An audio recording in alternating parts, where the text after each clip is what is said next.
Alors 22 ans, tu pars découvrir le monde. Et puis après 4 années de nomadisme, tu décides enfin de te sédentariser. Je suppose que la transition n'a pas dû être facile. Quand je suis arrivé à Paris en 1994, c'était quand même assez compliqué parce que j'avais qu'un seul client. Et les heures de formation que je faisais pour l'Institut de médecine environnementale, ça représentait quelques heures, même pas l'équivalent d'un mi-temps. Là, je crois qu'il faut qu'on s'arrête quelques minutes sur cet institut parce que je crois qu'il a joué un rôle important dans ta carrière. Dans ma vie professionnelle, oui, mais beaucoup plus que ça. La découverte des travaux menés dans cet institut de recherche et de formation marque carrément un des plus grands tournants de ma vie.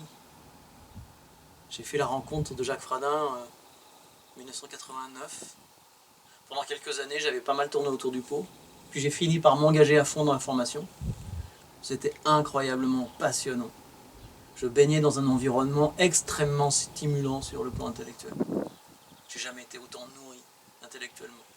Une grande quantité de questions sur la nature humaine s'éclairait enfin pour moi et pour les quelques étudiants de l'Institut. Les neurosciences ont généreusement fécondé les sciences humaines et la récolte était vraiment, vraiment enthousiasmante et libératrice.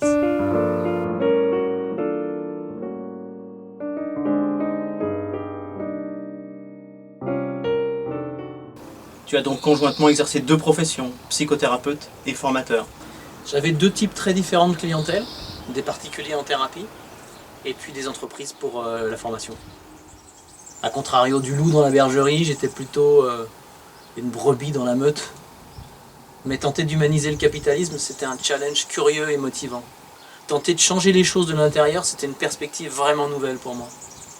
Gestion du stress, gestion de conflits, management, prise de parole en public. Il y avait tant à faire pour donner à l'humain une place plus centrale dans les entreprises. Puis à force de persévérance, j'avais quand même réussi à faire mon trou dans ce panier de crabes. Sans y laisser ton âme? Si, un peu quand même. J'étais principalement sollicité pour répondre à des programmes de formation à destination d'opérateurs et de cadres intermédiaires.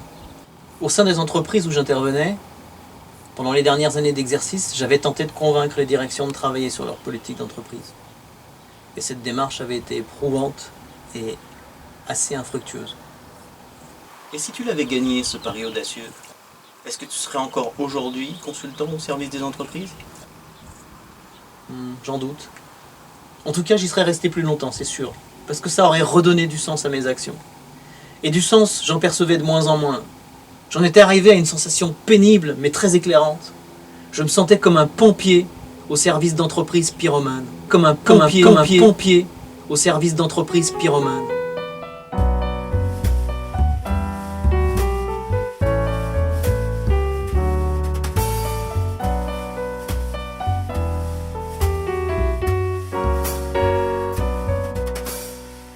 Au fond de la forêt,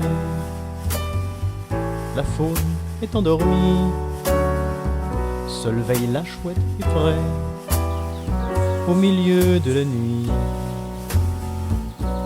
C'est évidemment pas un hasard si j'ai donné à mon 2e album le titre La part du colibri. J'aime beaucoup cette légende métaphorique. Elle me parle très fort. Goutte à goutte la vie s'écoule.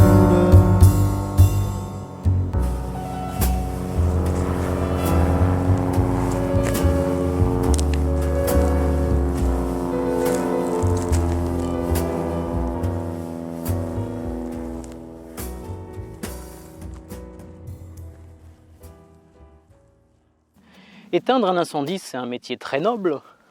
Oui, j'ai beaucoup de respect pour les pompiers et j'en ai tout autant pour Médecins du Monde ou Mère Teresa et des millions d'autres qui soulagent la misère ou atténuent les injustices. Mais ma fibre systémique me poussait de plus en plus à travailler moins sur les symptômes que sur les causes. Systémique. Le mot système revient assez souvent dans vos écrits. Pourquoi vous présentez-vous parfois comme un systémicien?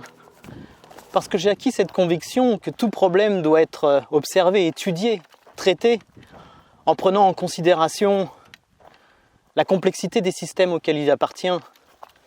Mais l'être humain a cette fâcheuse tendance à vouloir faire disparaître les manifestations dérangeantes des problèmes sans s'intéresser aux causes qui les ont engendrés. Symptômes dérangeants, éradication du symptôme. J'ai mal au dos, je prends un antalgique. Affaire réglée, pas pour longtemps. Comprendre pourquoi j'ai mal au dos pourrait pourtant me permettre d'éviter que cette douleur ne revienne. Le développement durable de soi et du monde exige une mise à distance pour élargir son champ de vision. Le court-termisme, c'est quand on ne voit pas plus loin que le bout de son nez. On doit remplacer ça par une vision à plus long terme. C'est une des manières d'aborder les problèmes de façon systémique, mais ce n'est pas la seule.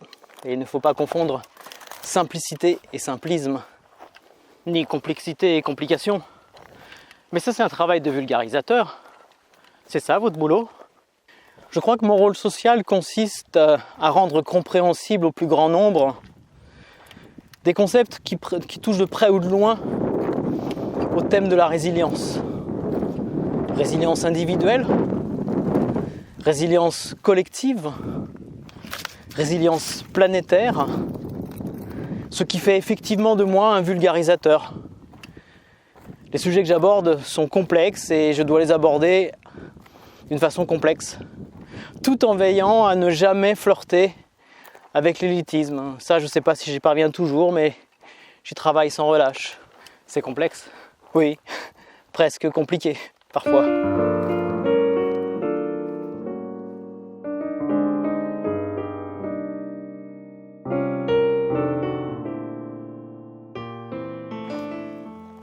Je trouve ça passionnant de rechercher les meilleurs moyens de toucher les consciences.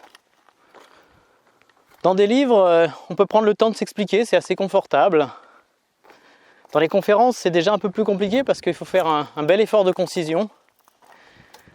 Dans les chansons, ça c'est très compact par contre, les chansons, ça les rapproche de l'art du slogan. Et quand j'ai commencé à écrire il y a une vingtaine d'années, je trouve que j'étais assez bavard. Et puis j'ai vite compris quand même qu'il allait falloir que j'acquière une compétence pour laquelle a priori je ne me sentais pas vraiment doué. C'est la concision.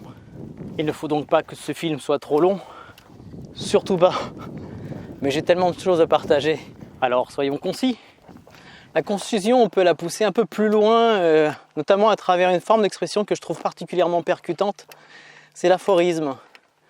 J'en écris de temps en temps et puis je fais une espèce de petite collection. Puis quand je me sentirai prêt, je publierai un recueil.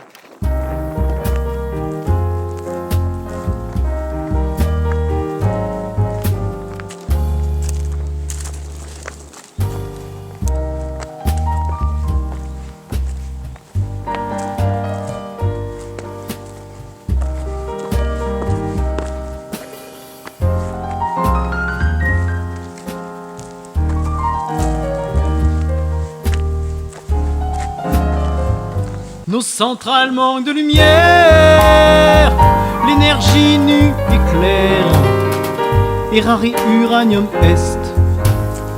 Sortons du nucléaire, Errare uranium est, perseverare diabolicum. Sortons du nucléaire, sortons du nucléaire. La menace nucléaire, la pollution, dérèglement climatique, la destruction de la biodiversité, on dirait que l'écologie, c'est la cause qui te mobilise le plus.